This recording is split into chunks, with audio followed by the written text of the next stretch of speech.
কাছে চাও, আমি দরিদ্র মুক্ত করে দেব। যা কিছু তোমার প্রয়োজন সব কিছু চাইতে হবে আল্লাহর কাছে। আল্লাহ রাব্বুল আলামিন বলেন, তুমি যদি ক্ষুধা তৃষ্ণায় থাকো তাহলে আমার কাছে খাদ্য চাও, অবশ্যই আল্লাহ রাব্বুল আলামিন আমি তোমার খাদ্যের ব্যবস্থা করে দিব। আমি সব কিছুর ব্যবস্থা করনেওয়ালা আল্লাহ, আমি রিজিক দাতা, আমি পালনেওয়ালা, আমি রহম করনেওয়ালা, আমি মাফ করনেওয়ালা। আল্লাহ রাব্বুল আলামিনের ক্ষমতা সব কিছু আছে বন্ধুগণ, কিন্তু আমরা আল্লাহর কাছে চাইতে জানি না, আমরা আল্লাহকে ডাকতে জানি না।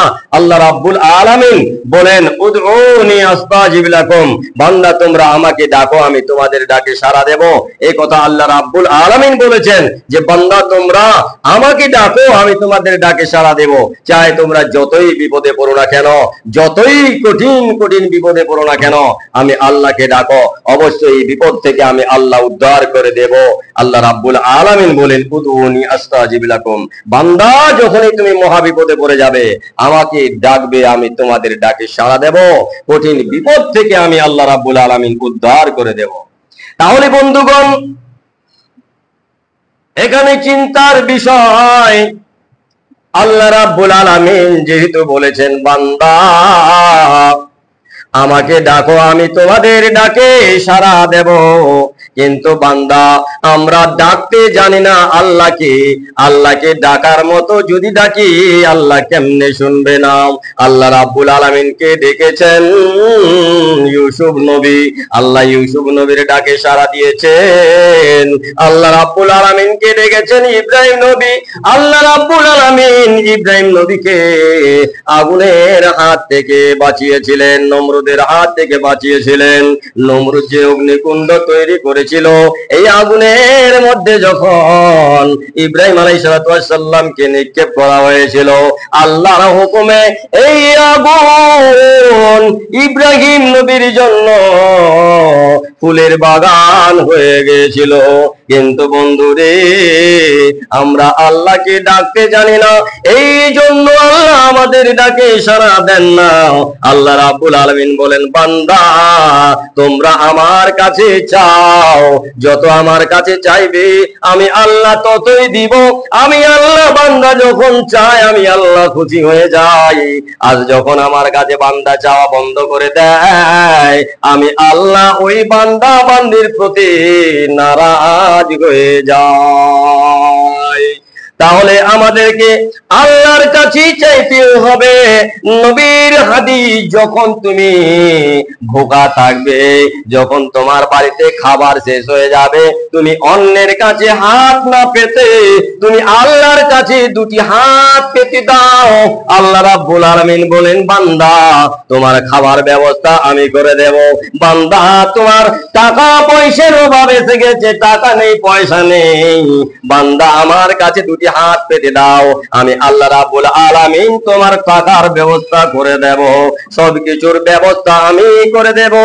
বান্দা শুধু আমার কাছে চাও, আমি আল্লাহ সবকিছু দিতে রাজি আছি।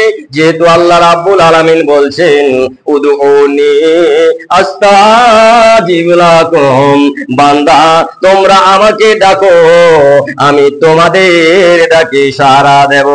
আল্লাহ রাব্বুল আলামিনের একটা, আল্লাহর নবীর একটা হাদিস বলছি, এই হাদিস দিয়ে আপনি বুঝতে পারবেন আল্লাহকে যে ডেকেছে সঙ্গে সঙ্গে তার প্রমাণ পেয়ে গেছে। হাদিস শাস্ত্রের একজন মহাবিদ্বানের নাম মোহাম্মদ ইসহাক ইবনে খুজাইমা। কি নাম বললাম? মোহাম্মদ ইবনে ইসহাক ইবনে খুজাইমা। ইনি হাদিস শাস্ত্রের মহাবিদ্বান, এত হাদিস মাননেওয়ালা, এত হাদিস জানেন। এই ইসহাক ইবনে খুজাইমা, ইনি মোহাম্মদ জীবনের ছাত্র ছিলেন, মিশরে পড়াশোনা করতেন। এর সাথী আরো ছিল তিনজন। একজনের নাম মোহাম্মদ ইবনে জারির, আর একজন সাথীর নাম মোহাম্মদ ইবনে হারুন, আর একজন সাথীর নাম মোহাম্মদ ইবনে নাসার।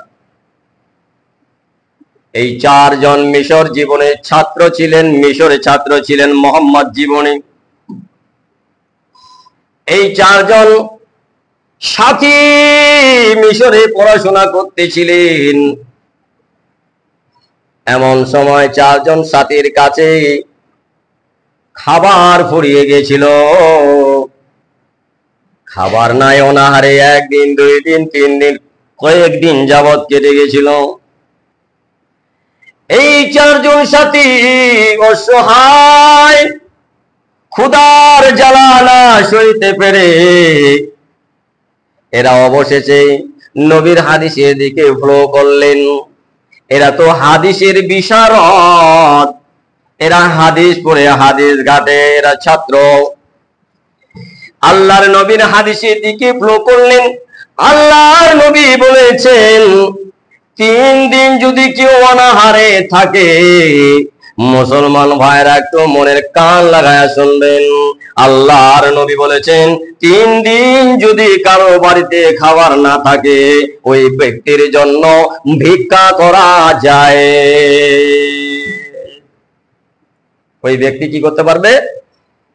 ভিক করতে পারবে, সাহায্য চাইতে পারবে।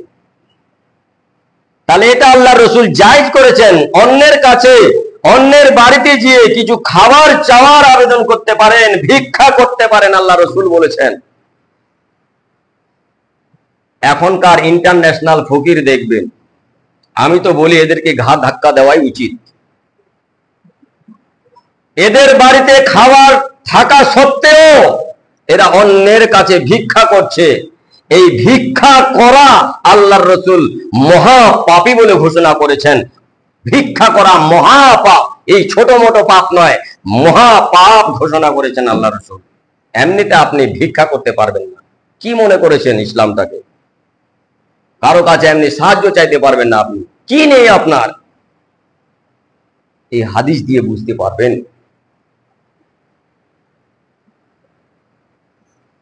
আল্লাহর নবীর হাদিস মোতাবেক এই চারজন সাথী একত্রিত হলেন। একত্রিত হওয়ার পর একজন সাথী বলছেন, বন্ধু কিছু খাবার নেই, অনাহারে কয়দিন কেটে গেল, আর কয়দিন অনাহারে থাকবো, সহ্য হয় না রে বন্ধু। একজন বলছে, আল্লাহর নবী বলেছেন ভিক্ষা করা জায়েজ, আমাদের 3 দিন থেকে বেশি দিন খোদায় আমরা আছি। বন্ধু কে সাথীদের জন্য ভিক্ষা করবে বলো? কিন্তু কেউ রাজি হয় না ভিক্ষা করার জন্য। এবার সাথীরা বলছে করা হোক, লটারি করা হোক, লটারি। এবার লটারি করছে।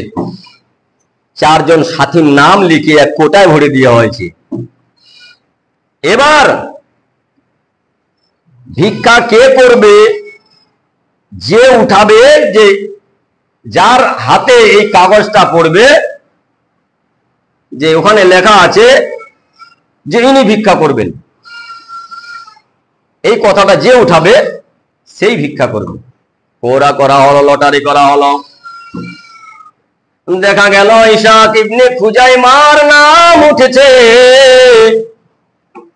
ইশাক ইবনে খুজাইমা বলেন, সাথীরা আমার জীবন চলে গেল, মানুষের কাছে আমি হাত পাতবো না, আমি ভিক্ষা করতে পছন্দ করি না। সাথীরা রে, আমাকে একটু সময় দাও, আমি ওযু করে নামাজ পড়ি, আমি আমার আল্লাহর কাছে 2টি হাত পেতে দিব, আমি আল্লাহর কাছে সাহায্য চাইব, আমি আল্লাহর কাছে ভিক্ষা চাইব, মানুষের কাছে আমি ভিক্ষা চাইব না। সাথীরা আশ্চর্য হয়ে গেলেন, বন্ধু ঠিক আছে। আল্লাহর নবী বলেন, বান্দা আমার উম্মতেরা, তোমরা সর্বপ্রথম সাহায্য চাইবে আল্লাহর কাছে, ভিক্ষা চাইবে তো আল্লাহর কাছে। আল্লাহর নবীর এই হাদিসের উপর ফলো করে ইশাক ইবনে খুজাইমা নামাজ পড়ে আল্লাহর কাছে দুটি হাত তুলে দোয়া করতে আরম্ভ করে দিয়েছে।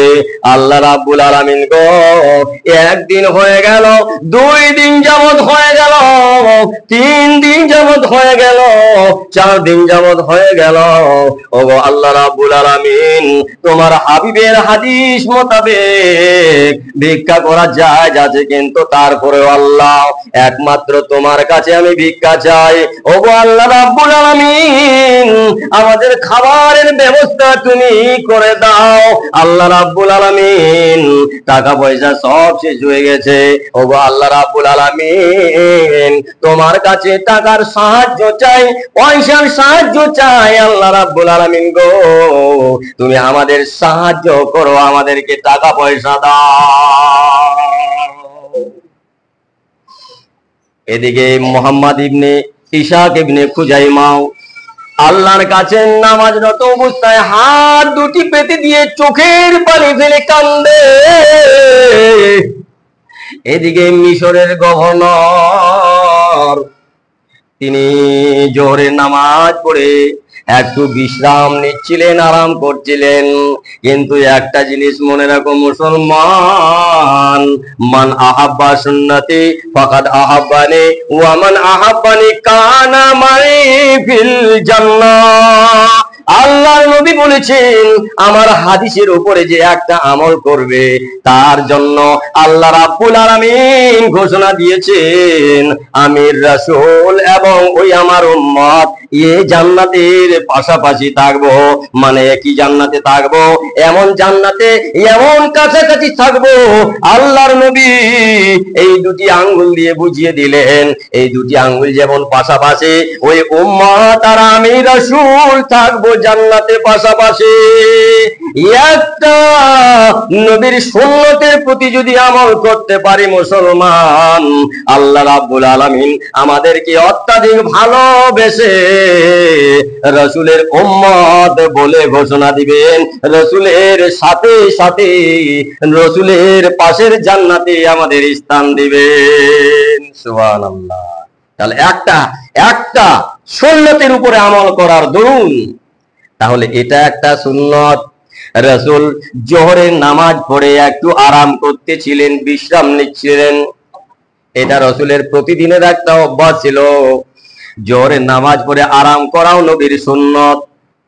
ওই মিশরের গভর্নর জোহরের নামাজ পড়ে আরাম করতেছিলেন।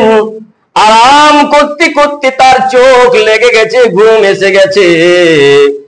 এদিকে ঘুমন্ত অবস্থায় মিশরের গভর্নর স্বপ্নের যুগে দেখছেন, আমার মিশরে মোহাম্মদ ছাত্র জীবন, তারা 4 জন ছাত্র মিশর থেকে পলায়ন করতেছে। তাদের সবকিছু ফুরিয়ে গেছে। তারা 4-5 দিন, কয়েকদিন ধরে অনাহারে। এইবার মিশরের গভর্নর এই স্বপ্ন যখন দেখলেন, স্বপ্ন দেখার সাথে সাথে এমন ভাবে স্বপ্নটা আল্লাহ দেখিয়েছেন, কে যেন মিশরের গভর্নরকে বলতেছেন, অমুক জায়গায় অমুক এড্রেস। এইভাবে মিশর শহর কি ছোট নাকি, এইভাবে সম্পূর্ণ এড্রেস দিয়ে দিয়েছে, এবং এই 4 জন সাথীর নাম পর্যন্ত তিনি বলতে পারতেছিলেন। এমন ভাবে তখন তিনি ঘুম থেকে জাগ্রত হলেন। জাগার সাথে সাথে ওই মিশরের গভর্নর, প্রধানমন্ত্রী, প্রেসিডেন্ট তার মন্ত্রীকে আদেশ করলেন, মন্ত্রী যাও যাও, এই যে কিছু মোমবাতি, কিছু একটা খাসি নিয়ে যাও, আর কিছু স্বর্ণ মুদ্রা, টাকা পয়সা নিয়ে যাও। এবার যে ওই দুটি তখন চলে আসলেন, এদের এড্রেস নিয়ে, এড্রেস পাতা খুঁজে দেখলো। এবার দরজার মধ্যে টক টক করে গাম আছে, মিশরের দুধ, মিশরের গভর্নর যে পাঠিয়েছেন দুধকে। এবার তার সাথীরা দরজা খুলে দিল। দরজা খুলে দেখে তার সাথীরা, দরজা খোলার সাথে সাথে দেখতে পাচ্ছেন উনি যে ঘোড়ায় সাওয়ারি হয়ে আছে, উনি যে সাওয়ারিতে বসে আছেন, এই সাওয়ারি থেকে নামলো। ওর সাথীরা দেখছে ওই মিশরের গভর্নরের দুধ, কিছু মোমবাতি। তখন তো বিজলি ছিল না, কারেন্ট ছিল না, মোমবাতি জ্বালিয়ে, চেরাগ জ্বালিয়ে, আমরাও পড়াশোনা করেছি মাদ্রাসায়, এরকম ফ্যান ছিল না, পাঙ্খা ছিল না, এত কষ্ট, এত গরম। এত কষ্ট করে লেখাপড়া শিখতে হয়েছি। তারা বিদেশ থেকে এসে মিশরে পড়াশোনা করতেছিল, ছাত্র জীবনে কত কষ্ট বন্ধু। এদিকে তখন তারা কি করলো, এদিকে মোহাম্মদ ইবনে ইসহাক তিনি নামাজরত অবস্থায় আছেন, আল্লাহর কাছে দুটি হাত পেতে আছেন, চোখের পানি দিয়ে বন্যা ভাসিয়ে দেয়, আল্লাহর কাছে কান্দে আর বলে, আল্লাহ তিনজন সাথী আমার অনাহারে, আমি তোমার কাছে ভিখারি হয়ে দুটি হাত পেতে দিয়েছি মাওলা। ও আল্লাহ রাব্বুল আলামিন, এইভাবে মরে যাব, কিন্তু আমি অন্যের কাছে হাত পাতবো না, ভিক্ষা চাইবো না। আল্লাহ তোমার কাছে হাত দুটি পেতেছি, আল্লাহ তুমি আমাদের খাবারের ব্যবস্থা করে দাও। আল্লাহ টাকা পয়সা সব কিছু শেষ হয়ে গেছে, আল্লাহ তুমি সাহায্য করো, টাকা পয়সার ব্যবস্থা করে দাও। মিশরের দূত এবার এসে দেখছেন, ডাক দিলেন, বলে তোমাদের মধ্যে মোহাম্মদ ইবনে জারিরকে, বললে ইনি। এবার ওই দূতটি করলেন কি, একটা খাসি দিলেন এবং কিছু মোমবাতি দিলেন, দেওয়ার পর তাকে একটা থেলি বের করে দিলেন, প্যাকেট বের করে দিলেন। এই প্যাকেট খুলে দেখে, এই প্যাকেট খুলে দেখার সাথে সাথে দেখা যায় ওই থলির ভিতরে 50টি স্বর্ণ মুদ্রা, প্যাকেটের মধ্যে 50টি স্বর্ণ মুদ্রা। এবার মিশরের গভর্নর তাকে দান করেছেন। এদিকে তিনি ইসহাক ইবনে খুজাইমা নামাজরত অবস্থায়, তার সাথীরা সাহায্য পাচ্ছে, নামাজরত অবস্থায় আল্লাহর কাছে চাইতে দেরি, আল্লাহ দিতে দেরি করেন নাই। তাই বলি মুসলমান ইমানদার ভাইরা, যখনই আপনি বিপদে পড়ে যাবেন, অসুখে পড়ে যাবেন, আপনি আল্লাহর কাছে সুস্থতার দোয়া করবেন, আল্লাহ সুস্থ করনেওয়ালা, আল্লাহ সুস্থ দান করবেন। তারপরে আপনি যাবেন ডাক্তারের কাছে, এই ডাক্তারের চিকিৎসা করাও এটা নবীর সুন্নত বলে ঘোষণা করা হয়েছে। আপনি চিকিৎসা নিতে পারেন, কিন্তু সর্বপ্রথম আপনাকে আল্লাহর কাছে দুটি হাত তুলে আল্লাহর কাছে সাহায্য চাইতে হবে। তাহলে আল্লাহর কাছে সাহায্য চাইতে হলে আপনাকে আগে সালাত কায়েম করতে হবে। 2 রাকাত নফল সালাত আপনি কায়েম করে আল্লাহর কাছে একদম মনটাকে নরম করে দিবেন, মোমের মতো করে দিবেন, হৃদয়টাকে একদম আপনি কান্নার ভান করে দিবেন। আল্লাহর কাছে এমন ভাবে চাইতে আরম্ভ করবেন যেন আল্লাহর কাছে চাইতে দেরি হয়, আল্লাহ দিতে যেন দেরি না করে। এই মিশরের গভর্নর তাদের জন্য সাহায্য পাঠিয়ে দিয়েছেন। এবার মিশরের দূত এবার বলছে, তোমাদের মধ্যে এবার হারুনটা কি? এবার তার সাথে বলছে, এবার ওই যে দেখা যায় হারুন, তাকে ডাকা হলো। এই হারুনকে একটা থলি বের করে দিলেন। হারুন তখন থলিটা খুলে দেখছে, এখানে 50টি স্বর্ণ মুদ্রা রাখা আছে। এবার দুটি আবার শুধলেন, জিজ্ঞাসা করলেন, তোমাদের মধ্যে আর একজন সাথীর নাম কি বললাম, আর একজন সাথীর নাম কি বলেছিলাম মনে আছে? কয়জন সাথীর নাম বললাম? একজন তো মোহাম্মদ ইসহাক ইবনে খুজাইমা, একজনের নাম মোহাম্মদ ইবনে জারির, একজনের নাম মোহাম্মদ ইবনে হারুন, আর একজনের নাম মোহাম্মদ ইবনে নাসার। তোমাদের মধ্যে নাসার কে? এবার হারুন বলছে উনি। এবার নাসার কেউ একটা থলি বের করে দিলেন। নাসার থলিটা খুলে দেখছে, এখানেও 50টি স্বর্ণ মুদ্রা রাখা আছে। অবশেষে ওই মিশরের দূত বলছে, তোমাদের মধ্যে ইসহাক ইবনে খুজাইমা কে? এর সাথীরা বলছে, ও মিশরের বাদশা, ও মিশরের গভর্নর, ও মিশরের দূত, ও মিশরের মুখ্যমন্ত্রী, ওই যে দেখা যায় যিনি নামাজরত অবস্থায় আছেন, আল্লাহর কাছে দুটি হাত পেতে দিয়ে সাহায্য চেয়েছেন, ওর বদৌলতে আল্লাহ তাআলা আমাদের সাহায্যের ব্যবস্থা করে দিয়েছে। তাহলে বন্ধুগণ, আমরা যদি সেই রকম করে আল্লাহর কাছে এই অন্তরটাকে সমর্পণ করে দিই, এই অন্তরটা যদি আল্লাহর হয়ে যায়, আল্লাহর অন্তরের সঙ্গে আমাদের অন্তর যদি মিলে যায়, আল্লাহকে যদি আমরা ডাকার মতো ডাকি, অবশ্যই আল্লাহ রাব্বুল আলামিন আমাদের ডাকে সাড়া দেবেন। আল্লাহর কাছে সর্বপ্রথম আমাদেরকে সাহায্য চাইতে হবে। আল্লাহর কাছে ভিক্ষা চাওয়া ছাড়া অন্যের কাছে ভিক্ষা চাওয়া হারাম, শিরিক। তাহলে এরা চারজন সাথীরা সাহায্য পেয়ে গেল।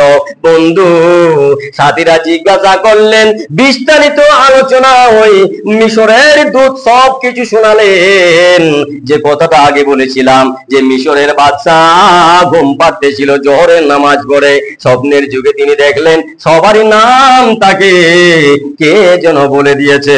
এবার মিশরের গভর্নর আরো বলেছেন, শোনো ও মোহাম্মদ ছাত্র জীবন, শোনো, তোমাদের যদি এই সম্মান শেষ হয়ে যায়, মিশরের বাদশা আবার ঘোষণা দিয়েছেন লোক পাঠাবেন, পুনরায় তোমাদেরকে সাহায্য করা হবে।